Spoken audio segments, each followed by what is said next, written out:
Assalamualaikum warahmatullahi wabarakatuh. Baik, pertama perkenalkan nama saya Balda Arija Goza dari Perbankan Syariah dan NIM saya 22402100.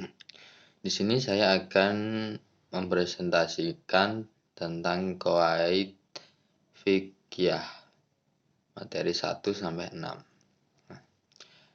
Yang pertama, al-qawaid al-fiqhiyah. Pengertian dari al-qawaid fiqhiyah itu sendiri adalah kata kaidah.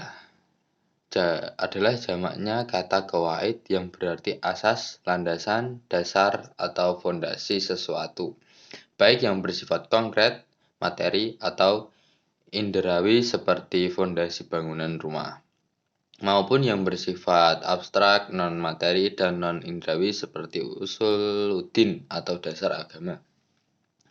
Sedangkan kata fiqhiyah berasal dari kata fikih. Secara bahasa, fikih berarti pengetahuan, pemahaman, atau memahami maksud pembicaraan dan perkataannya.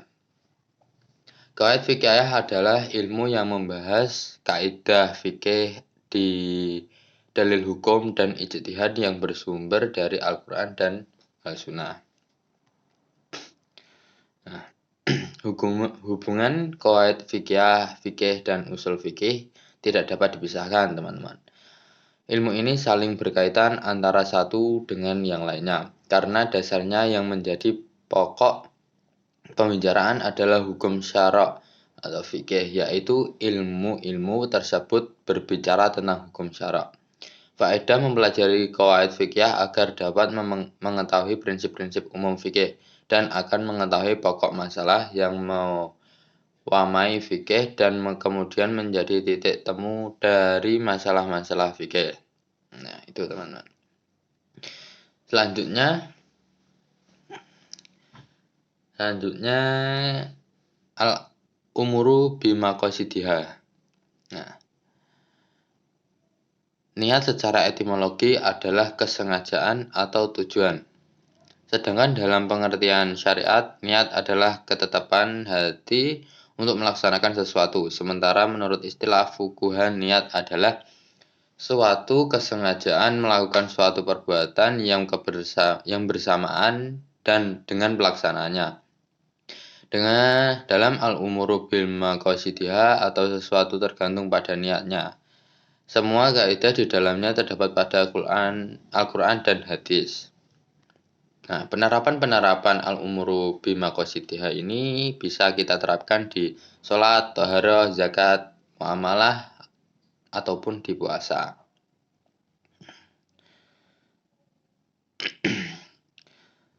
Nah, setelah itu al-yakinu la yuzalu bi al-syak.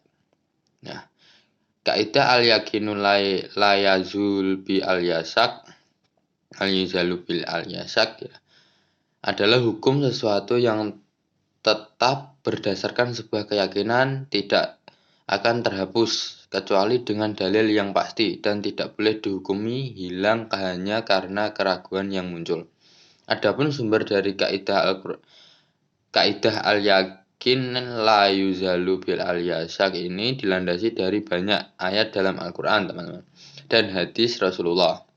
Di antaranya Quran surat Yunus ayat 36, Quran surat Al-Hujurat ayat 12 dan seterusnya.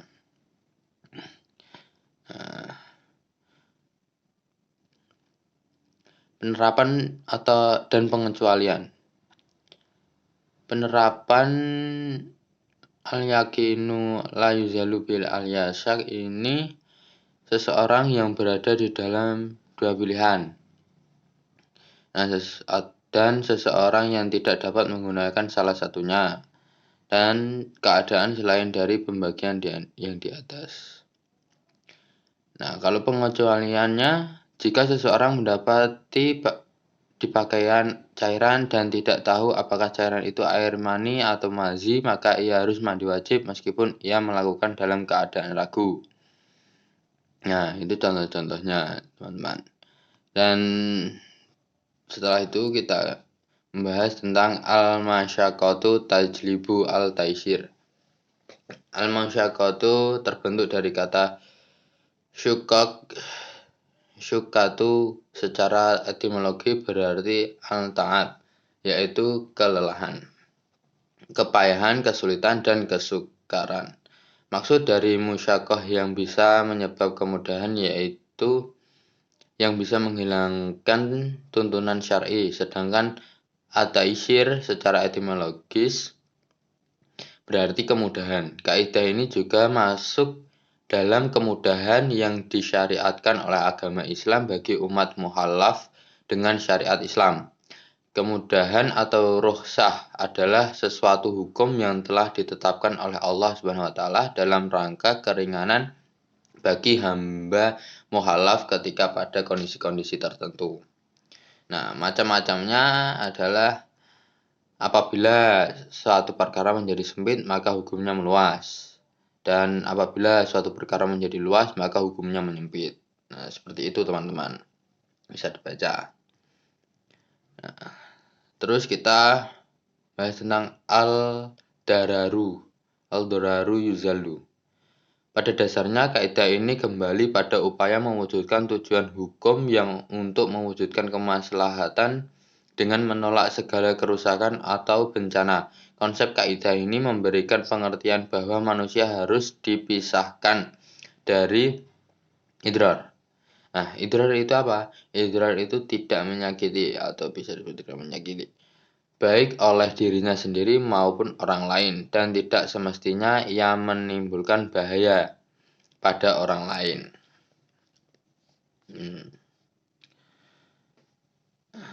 Oke.